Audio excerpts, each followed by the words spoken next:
All right, hey, super exciting news in the world of drumming. Rush is going back on tour. And they've got a new drummer, replacing, hardly, filling in, paying tribute to one of the greatest drummers ever to live and ever to play, Neil Peart. Couldn't be more stoked about this. Literally just like set all my drums back up. Was in the studio yesterday, recording a cover. If you haven't been to my channel before, it's all in a rush. Just just threw the camera on, put everything together, and here we are, because I just wanted to get this out. Didn't have a chance to come in yesterday when I heard the news. Yeah, super stoked. And I know we all are out there. If you're a fan of drumming and you're not a fan of Neil Peart, what do we say?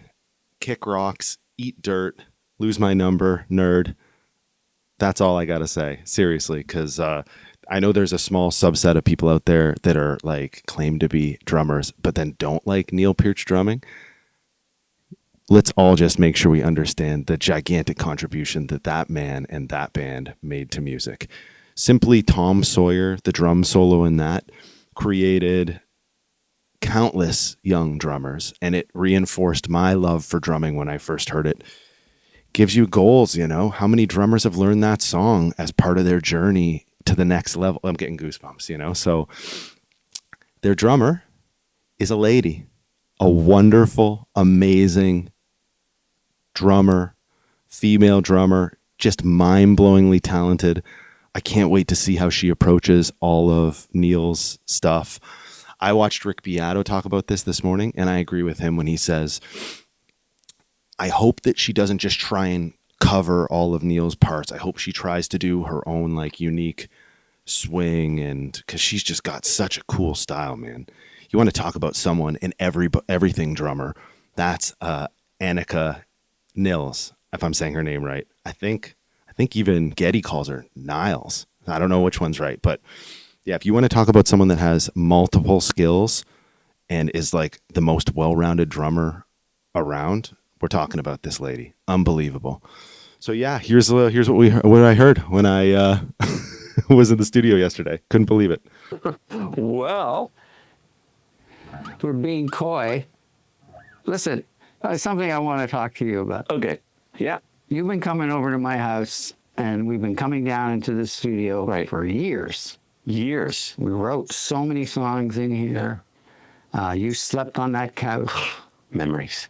And after 2015, there was a very quiet and a sad period for us. And when I think back to us doing the tribute concerts for Taylor Hawkins, we went out on stage and played our songs, first time in a long time.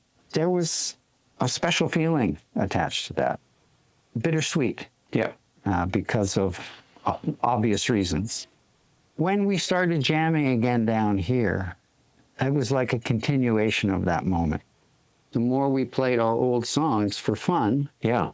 the more fun it became. Yes, exactly. And I was surprised because you were getting even more excited than I was. Yeah. I love playing them. I just love playing our songs again. And so that's put us in this terrible situation. Musicians for where life. We have to announce that we've made a decision to go back on tour. Hi, we're going back on tour. I get the idea that So they we'll were see you worried soon. people would be like upset. No one's upset, bro. I think it's great. Isn't it weird saying it out loud? Yeah, it totally. You know, we're musicians and we're players, and our music is special. It really is special. When being away from it for a while and revisiting it, I realized how difficult it is to play, but how rich it is in its music and lyrics and everything that it represented. It feels great to say out loud, finally, that we're going to go on tour and we're going to play a lot of these songs. Yeah. One of the cool things about how this is progressing, all the songs we're putting together, I don't know, 35 songs or so far, for a set that's going to be, I don't know, around a couple of hours, is the fact that we're going to cover a lot of things and change it up night to night, but we'll always have a part of the show that's a tribute to Neil. and his memory That's so of him great. and everything that he was to us. And it's going to be beautiful to be able to celebrate him every single night. Yeah. But the biggest question is the obvious question is how do we replace someone who's irreplaceable? Irreplaceable. And I had heard from Scully. It's a trio. My bass tech. Where who every had been on tour with Jeff musician Beck, is and he had been working with this an drummer anomaly. named Anika Niles. Anika Niles. And Niles? he mentioned that how impressive she was, how So impressive. talented and musical she was, and powerful. And I think you and I playing with her started to put a charge in us when we heard our song coming back to life. And it was only once we had those successful rehearsal sessions. I can't with wait her to see what that this is made like. me It's going to feel be so like, crazy. Yes, we can do this, and we can do justice to this, and this is going to be fun. Well, I felt exactly the same. There's one other Good luck getting decision tickets. that is coming. I love the idea of being able to wander over to you, wander over to the drummer, and just be a bass player. So I think So Seki's we getting rid of the will keyboards too. Find ourselves adding to the band maybe a keyboard player. What do you think of an idea like that? I think it's great. Yeah, I like think, not playing the having keyboards. A little time Now he's- together at yeah. the front of the stage will be a lot of It'd fun. be great. I think for songs like Tom Sawyer, et cetera, it's going to be important that I play those signature keyboard parts. It will be very liberating for you, and we can start working on the dance routines that we wanted to do for so long. So it's amazing. This is going to be great. I love at the end they do a hug.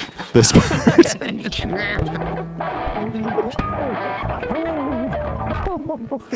Alex is the man. Somebody get this guy out of here. It's going to be great. Oh, yo. So how crazy is this? So like, first things first, they could have done whatever they wanted to do to get a drummer, and any drummer would die to be in this band. So like, they could have done the whole thing Dream Theater did, where they have like auditions, and Virgil comes out, and Thomas comes out, and other Thomas, Pridgeon could come out, and I don't know how good Pridgeon would be in this situation, but you know what I'm saying? All these to JD Beck. No, that wouldn't work at all. But seriously, like, they could have done that whole friggin' thing. And obviously, Anika came in and they jammed, and it was like, it had to have been mind blowing. It had to have been. I can't even imagine what this is going to be. Like, these two guys are not going to go back out on tour. If they go and they have, like, even a 90% jam, they're just like, oh yeah, this is working really well. But it's not Neil, and whatever. It's fun. It's got to just be the most amazing shit ever.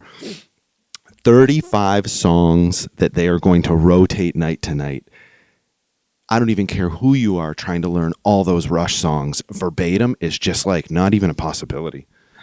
Oh my God. All right. So cool. If you're new to my channel, please like and sub. I hope this didn't get too long, but I'm just really excited. Like, sub, jazz drummer, playing all kinds of different music. You know what I'm saying? But still a jazz drummer at heart, in my heart. Bill Stewart, my man, my idol. Brian Blade too. I idolize him. Yeah. All right. Yeah. So if you want to help me out, buy me a coffee. No one ever stays this long. I don't know why I put it here. This is like to the one person watching. They're just like, buy you a coffee. But I got link for Patreon and buy me a coffee down below. Peace. See you next time. See you on tour, Rush.